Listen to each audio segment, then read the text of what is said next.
काश काश इस्लाम को वो समझते जिन्होंने कुर्बानियां दी थी।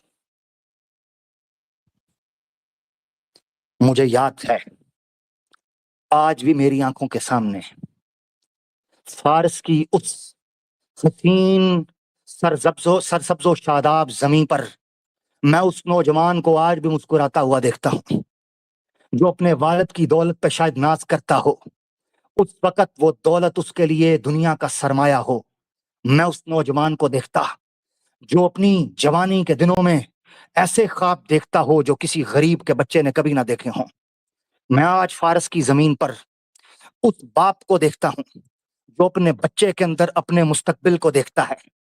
उसने कभी ना उससे पत्थर उठवाए, न कभी खेतों को पानी लगवाया, न कभी जानवरों को चारा डलवाया, न कभी तपती धूप पर उसके कदम पड़े, न कभी तूफान से उसकी आंखें आशना हुई, न कभी दिन का सूरज शायद उसकी जो जो जिल्द है उसको जला सका हो। मैं उस नौजवान को मुस्कुराता हुआ आज अपने घर में बैठा देखता हूँ।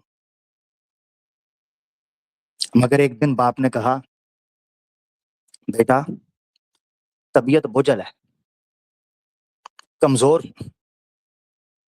आज तुम खेतों के अंदर जाकर काम कर सकते हो। बेटे की खुशी का कोई आलम न था क्योंकि वो जानता था कि बाप ऐसे तो कभी मुझे घर से निकलने नहीं देगा। अपने हाथों पर यूं रखता है जैसे हथेली का छाला, यूं संभालता है जैसे फूल की कोई पत्ती, यूं संभालता है जैसे औरतें हाथों की मेहंदी को संभालती हैं। ऐसे अपने उस शेर दिल दिल के टुकड़े को उस बाप ने संभाल कर रखा। मगर कहा, बेटा आज तबीयत थोड़ी बोझल है, जाते हो? जी अब्बा जी जाता हूँ। वो नौजवान निकलता अपने खेतों में काम करने के लिए। रास्ते में एक इबादत गाह पर नजर पड़ी।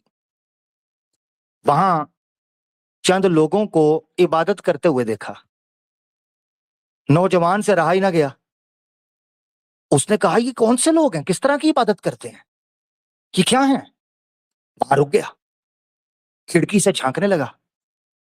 दिल ही दिल में ये ख्याल उभरा कि ये जो इबादत करते हैं ऐसी इबादत तो मैंने कभी देखी नहीं। इसमें सुकून है, इसमें ठहराव है, इसमें इत्मीनान है, इसमें शांति है, इसमें एक जागृति है जो हमारे यहां नहीं। बच्चा सारा दिन वहां बैठा रहा और उस इबादत के तरीके से प्रभावित हो गया। शाम को घर लौटा तो बाप को बताया, पिताजी आज मैं एक जगह पर गया था, आपने तो कहा था खेत का काम करना, मगर रास्ते में जब इन लोगों की बातें सुनी तो मुझसे रहा ना गया, और मैंने जब उनकी इबादत का तरीका देखा तो मैं प्रभावित हो गया हूं। बाप जो कि आतिश परस्त था, उसने जंजीरों में अपने बेटे को बांध दिया। बेटा इसी दिन के लिए तुझे बाहर नहीं जाने देता था मैं। बेटा रोया चिल्लाया, पिताजी आज के बाद नहीं जाऊंगा, प्लीज मुझे छोड़ दें, कुछ नहीं करूंगा, जैसे आप कहेंगे आपकी बात मानूंगा। मगर बाप डर गया क्योंकि उसको मालूम था जो चमक उसने अपने बेटे की आंखों में देखी है वो सच की वो तलाश है कि जिसको बड़े बड़े पहाड़ भी रोक नहीं सकते। कि दो आलम से करती है बेगाना दिल को, अजब चीज है लज्जत आशनाई। कि जब किसी को सच्चाई की लत लग जाती है, सत्य की खोज लग जाती है, तो फिर दुनिया का कोई कानून और नियम उसको रोक नहीं सकता। बाप ने बच्चे की आंखों में वो चीज देख ली थी। उसने जंजीरें डाली और बच्चे को घर में बंद कर दिया। एक दिन क्या हुआ कि बच्चे, क्योंकि वालिद जो था वो बड़ा जमींदार और माल दौलत वाला आदमी था, पैसे वाला आदमी था, तो वहां एक काफिला गुजरा जो काफिला मिस्र से शाम आया हुआ था, मगर वो अरबी मिस्री काफिला था। इस शख्स ने कहा कि मैं जहां जिन लोगों से मिला था उन्होंने कहा है कि एक जगह पर एक संत बाबा बुजुर्ग हैं, उनके पास चले जाओ, वो तुम्हें सत्य धर्म के बारे में बताएंगे, तो अगर तुम मुझे ले जाते हो तो मैं तुम्हें इनाम दूंगा। उन्होंने कहा तुम्हें ले जाएंगे। रात का पहर था, बाप सो रहा था, सच की लालच थी, धर्म की तलाश थी। अपनी जंजीरों को तोड़ा, घर के कमरे की खिड़की को फलांगा, निकलकर उस काफिले में मिल गए। वो काफिला जब आगे बढ़ा तो मिस्र के बाजार के करीब पहुंचते उन लोगों ने उस बच्चे जिसका नाम माबा था, माबा को धोखा दे दिया, और धोखा ये दिया कि उसको एक यहूदी ताजरों के ग्रुप के सामने बेच दिया। जो यहूदी वहां पर ट्रेड करने वाले व्यापारी आए हुए थे उनके सामने बेच दिया। वो नौजवान लड़का उनको कहने लगा, तुमने मेरे साथ धोखा किया है, तुम तो मुझे यहां आकर आजाद करने लगे थे, ये क्या किया? वो पैसे गिनते रहे, बच्चा शोर करता रहा, पैसे गिनते चले गए। यहूदियों के एक व्यापारी ग्रुप को उन्होंने वो लड़का बेच दिया। माबा, वो बच्चा उन यहूदी कबीले के साथ अब काम करने लगा, उनके सामने मजदूरी करने लगा, क्योंकि वो बिक चुका था, अब वो गुलाम बन चुका था। याद रखें, ये सफर उसका धर्म की तलाश और सत्य की खोज में था, मगर आज वो अमीर बाप का बेटा गुलाम बन चुका था, ठोकरें खाने लगा। यहूदी अपनी इबादतगाह के करीब जब जाते तो वो लड़का वहां जाकर एक बुजुर्ग से पूछता कि मुझे फलां बुजुर्ग ने बताया था कि उसके पास सत्य धर्म की जानकारी है, मैं उससे मिलना चाहता हूं। तो उसने कहा कि बिल्कुल ऐसा ही है, मेरे पास है। वो उस बाबे के पास रुक गया, उसके आश्रम में।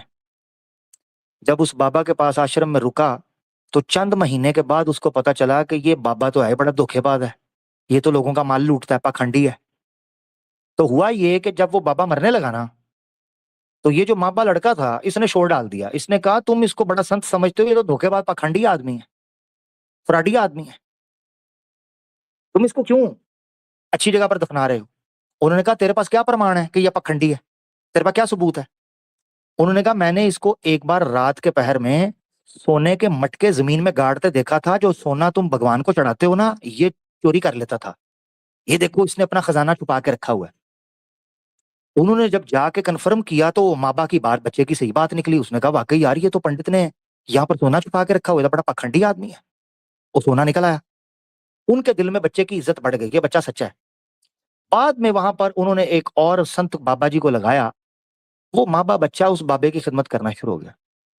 वो बाबा बुजुर्ग था, मरने लगा, तो माबा ने उससे पूछा कि मुझे आपको बुजुर्ग रिकमेंड करें जो दीन की खबर बेहतर जानता हो, मैं किसी गुरु की तलाश में हूं। उन्होंने कहा कि फलां एक सरजमीन है, वहां तुम चले जाओ, उस इलाके में तुम्हें मिलेगा। वो यहूदियों के साथ थे, सफर करते करते आप अपनी नो हाव बना चुके हुए, तो वहां पहुंचे। उस बंदे ने मरते हुए बताया को, मुख्तसर मैं आपको किस्सा बता रहा हूं। उसने बताया कि मैं तो जा रहा हूं, मेरे इल्म के मुताबिक, मेरे ज्ञान के मुताबिक अब इस पृथ्वी के ऊपर कोई एक भी आदमी सत्य धर्म वाला ज्ञानी नहीं बचा, मेरे इल्म के मुताबिक। मगर अब भविष्यवाणियों के अनुसार, जो भविष्य की वाणी मौजूद है, उसके अनुसार एक व्यक्ति आएगा जो एक ऐसी जगह पर आएगा जहां खजूरों का दरख्त और बाग लगते हैं। वहां जो व्यक्ति आएगा, वो व्यक्ति सत्य धर्म का प्रचारक होगा और वो खुद को ईश्वर का दूत कहेगा, ईश्वर का दूत। तो माबा ने कहा, बाबा जी इतना कुछ बताया है तो कुछ और भी बताइए। उन्होंने कहा, ज्यादा तो नहीं, ये बताता हूं कि वो ईश्वर का दूत जो सत्य धर्म का प्रचारक होगा, वो जब आएगा ना, तो वो सदका नहीं लेगा, मगर हदिया तोहफा लेगा। सदका नहीं लेगा, मगर तोहफा लेगा। और दूसरा ये कि उसके शोल्डर के बीच में एक स्टैंप होगी, जो स्टैंप उसको ईश्वर की तरफ से एक प्रमाण के तौर पर दी जाएगी। उसके शोल्डर के बीच में एक स्टैंप होगी। वो लड़का इतनी निशानियां और इतनी डिटेल सुनकर अपने काफिले के साथ रवाना हुआ। कुदरती बात चेक करें कि जब उसने, उस लड़के ने यहूदियों से कहा कि आप मुझे फलां जगह पर लेकर जाते हैं, उन्होंने कहा हम तो नहीं जाते, मगर उन्होंने उस کھجوروں والے علاقے کے ایک قبیلے یہودی قبیلے کے آگے مابا کو بیچ دیا. جب مابا اس بگی پر سوار کھجوروں والے درختوں کے علاقے میں جب انٹر ہوا تو دن کی روشنی میں اپنی آنکھوں سے اس سرزمین کو دیکھ کر اس کے اندر ایک امید کی کرن جاگی کہ شاید اس بزرگ کی بات ٹھیک تھی، میں تو اس سرزمین پر خود بخود پہنچ گیا ہوں. وہ وہاں پہنچے تو ایک یہودی قبیلہ جو کہ بڑا ہی سخت تھا، اس قبیلے کے ایک بڑے ہی جابر اور بڑے ہی ظالم آدمی کے ہاں وہ غلامی کے طور پر بک گئے. وہ مابا کو مارتا، صبح سے شام تک اس کو اتنا کام میں ویست رکھتا کہ اس کے پاس کوئی سمے نہیں رہتا تھا کہ وہ ادھر ادھر چھان پٹک کر سکے، جان سکے. وہ آدمی کھجوروں کے باغ میں کام کرنا شروع ہوا. ایک دن کیا ہوتا ہے، سال بیتتے، مہینے بیتتے، کئی موسم گزرتے، مگر وہ مابا لڑکا اس ستیہ دھرم کے پرچارک کے انتظار میں، اس کی پریکشا میں وہیں دن گزارتا جا رہا ہے. اب جوان ہو چکا ہے، جسم مضبوط ہو چکا ہے. تو ایک دن وہ کھجوروں کے درخت پر چڑھ کر کھجوریں اتار رہا اور نیچے اس کا مالک چھاؤں میں بیٹھا مزے سے سستا رہا. تو نیچے سے اس مالک کا ایک رشتہ دار بھاگتا ہوا آتا ہے اور کہتا ہے بیڑا غرق ہو گیا، بیڑا غرق ہو گیا. اور انہوں نے کہا کیا ہو گیا؟ انہوں نے کہا قبا کا ایک علاقہ ہے، وہاں سارے یثرب کے لوگ ایک ایسے شخص کا استقبال کرنے کے لیے پہنچ گئے ہیں جو کہتا ہے میں نبی ہوں اور اس کا نام ہے محمد صلی اللہ علیہ وآلہ وسلم. وہ کہتا ہے میں نبی ہوں اور میں اسلام کا پرچارک ہوں.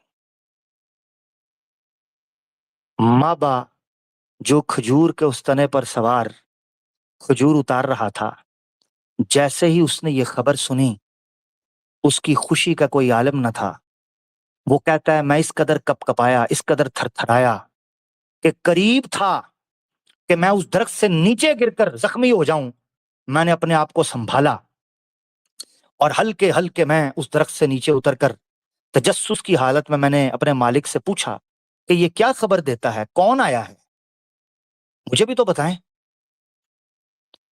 اتنے میں اس مالک کو غصہ چڑھا اور اس نے مابا کے مکے مارے اور دھکے مارے. اس نے کہا تیرا کیا لینا دینا ہے، تو کیا ادھر اپنا کام کر، جا کے تو کیا کر رہا ہے، تیرا کیا لینا دینا. اور وہ وہاں اپنے کام میں بزی ہو جاتے ہیں. کچھ دن گزرنے کے بعد اس مابا کو خبر ملتی ہے کہ وہ شخص جس کا نام محمد ہے اور جو مکہ سے آیا ہے، اس نے مدینہ کے اندر، یثرب کا نام مدینہ رکھ دیا تھا، وہاں ایک عبادت گاہ بنائی ہے اور وہاں بیٹھ کے وہ لیکچر دیتے ہیں.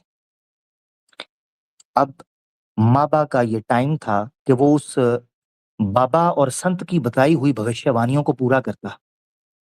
انہوں نے ہاتھ میں ایک تھیلا پکڑا جس میں کھجوریں ڈالی اور کھجوریں ڈال کر اس شخص جس کا نام محمد تھا ملنے چلے گئے. مابا جب وہاں پہنچا تو اس نے دیکھا کہ محمد صلی اللہ علیہ وسلم اپنے چاہنے والوں کے گرد یوں براجمان ہیں جیسے سورج کے گرد سیارے. وہ دیکھ کر شوشوپنج میں رہا اور آگے بڑھ کر اس نے ایک بھوشیہ پوری کرنے کے لیے چیک کیا. ایک نشانی، اس نے کھجوریں نکالی اور کہا جناب یہ کھجوریں میں صدقے کے لیے لے کے آیا ہوں، آپ اسے کھا لیجئے. اب اس بابا نے یہ بتایا تھا کہ ستیہ دھرم کا پرچارک صدقہ نہیں کھائے گا. اب وہ چھپ کر انتظار کرنے لگا کہ شاید صدقے کی کھجوروں میں سے اگر اس نے کچھ کھا لیا تو وہ بابا اور سنت کی بات غلط ہو جائے گی کہ وہ یہ آدمی نہیں ہے، اس کا مطلب ہے یہ آدمی ٹھیک نہیں ہے، یہ غلط ہوگا جس کا انتظار ہو رہا ہے. وہ کھجوریں دیکھ کر دور سے دیکھنے لگا تو اللہ کے رسول صلی اللہ علیہ وسلم نے وہ ساری کھجوریں اپنے صحابہ کو دے دیں اور ایک دانہ بھی اس کھجور میں سے خود نہیں کھایا. وہ چلا گیا کیونکہ اس کو اب ایک اور نشانی پوری کرنی تھی. کچھ دن کے بعد دوبارہ چند کھجوروں वो थैले में डाले, वो शख्स माँ बाप दोबारा आया और आकर आका दो जहां सल्लल्लाहु अलैहि वसल्लम की खिदमत में पेश करके कहा, मैं ये आपके लिए तोहफा लेके आया, और ये बोलकर देकर पीछे हट गया। अल्लाह के रसूल सल्लल्लाहु अलैहि वसल्लम ने न सिर्फ ये कि वो थैला खोला, सहाबा में बांटा, बल्कि खुद भी खाया। माँ बाप देखकर उसकी खुशी का कोई ठिकाना ना था, और वो अंदर ही अंदर अब तीसरी निशानी देखने के लिए बेताब था। कुछ दिन के बाद मजमे में रसूल खुदा सल्लल्लाहु अलैहि वसल्लम खड़े इबादत के बाद गुफ्तगू कर रहे थे कि माँ बाप उनके करीब आया, और पीछे से जब उन्होंने दो चादरें पहनी हुई थीं, उसने खिसक कर देखने की कोशिश की कि शोल्डर्स के बीच में कोई निशान है कि नहीं। जो संत ने बताया था कि जो सत्य धर्म का प्रचारक होगा उसकी एक निशानी ये है कि उसके शोल्डर के बीच में वो स्टैंप होगी। अल्लाह के रसूल सल्लल्लाहु अलैहि वसल्लम ने जब माँ बाप को अपने करीब फटकते देखा और सस्पिशियसली उनको ऑब्जर्व करते देखा, आप समझ गए कि माँ बाप क्या तलाश करता है। आपने अपने कंधे से चादर सरकाकर दोनों शोल्डर्स को माँ बाप की तरफ कर दिया और कहा, यही ढूंढ रहे हो। माँ बाप ने जब शोल्डर के बीच में वो स्टैंप का एक खास निशान देखा, अल्लाह अकबर, माँ बाप को जैसे इस दुनिया की सबसे हसीन दौलत मिल गई हो। जो सारी जिंदगी जंजीरें और बेड़ियां और गुलामी और सफर की धूल, तपती धूप, प्यास, भूख, दुख, धक्कम पेल, मंडियों में बिकता बिकाता वो शख्स सत्य धर्म की निशानी को ढूंढता, जब वो उस खजूरों के दरख्तों वाले शहर में पहुंचकर अपनी आंखों के सामने उस सत्य धर्म के प्रचारक, उस ईश्वर के ईश दूत को सामने देखता है, तो उसकी खुशी की कोई इंतहा नहीं रहती। यूं लगता है कि जैसे प्यासे को पानी मिल गया हो, मछली को किनारा मिल गया हो, और कश्ती को साहिल मिल गया हो, और गिरते को सहारा मिल गया हो, और बीमार को दवाई मिल गई हो, और रोते को खुशी मिल गई हो, और जो है वो औलाद को उसकी माँ मिल गई हो। अलगर्ज दुनिया में मोहब्बत के जितने जज्बे हैं, एहसास की जितने रंग हैं, और खुशी की जितनी आरजुएं हैं, वो सब एक जगह यकजा कर दी जाएं, तो हजरत माँ बाप, जिनको आका दो जहां सल्लल्लाहु अलैहि वसल्लम मिल गए हों, उनकी खुशी का कोई और मकाम नहीं रह सकता।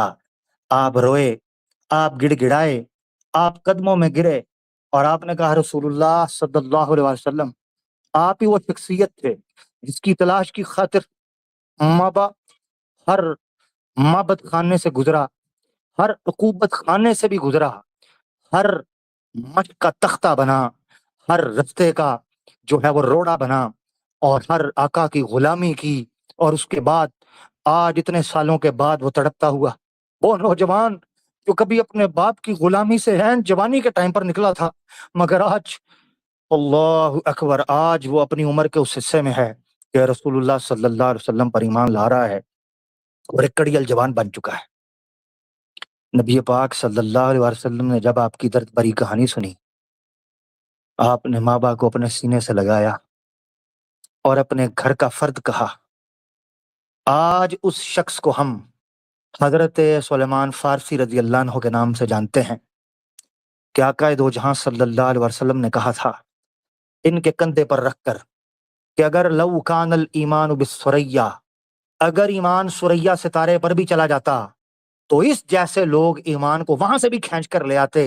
ये इनकी वो तड़प है, ये उनकी तिश्नगी है, ये उनकी आरजू है, ये उनकी चाहत है, ये उनकी जिद्दोजहद है, ये उनकी कोशिश व काविश है, ये इनकी तगोदो है, ये इनका जोहद है, ये इनका तसलसल है, ये इनका तहर्रुक है, यही इनका इनकलाब है कि जब तक सच के मुतलाशी सच की शम्मा और मशाल को हासिल न कर लें, वल्लाह उनकी रूहों को इत्मीनान नहीं मिलता, उनके जिस्मों को थकावट के नाम से मुलाकात नहीं होती। कभी वो झुकते नहीं, कभी वो गिरते नहीं, कभी गिड़गिड़ाते नहीं, और अल्लाह के हुक्म से हजरत सलमान फारसी रजी अल्लाह ताला अन्हु ने आखिरकार मोहम्मद रसूलुल्लाह सल्लल्लाहु अलैहि वसल्लम, जो सत्य धर्म के प्रचारक थे, उनसे मुलाकात की, उन पर ईमान लाया और उनके साथ सारी जिंदगी बख्श कर दी। آج میں انہی آتش قدوں سے نکلنے والے جب ہندو نوجوانوں کو اس ایڈونچر کو اور اس جرنی کو کرتے ہوئے دیکھتا ہوں، مجھے سمجھ آتی ہے کہ آج سے اتنے سال پہلے والے لوگ افسانہ نہیں تھے، حقیقت تھے۔ یہ کوئی ناول نہیں، یہ کوئی کہانی نہیں، یہ کوئی فکشن نہیں، یہ کسی ہدایت کار کی تخلیق نہیں، بلکہ یہ مسلمان نوجوانوں کی وہ داستان ایمان کی ہے کہ جو دنیا کے کسی بھی پروپیگنڈا کے اوپر بھاری ہے۔ جب وہ آیا مسلم الحمدللہ کہہ کر اپنے اندر سے اسلام کی وہ چنگھاڑ نکالتے ہیں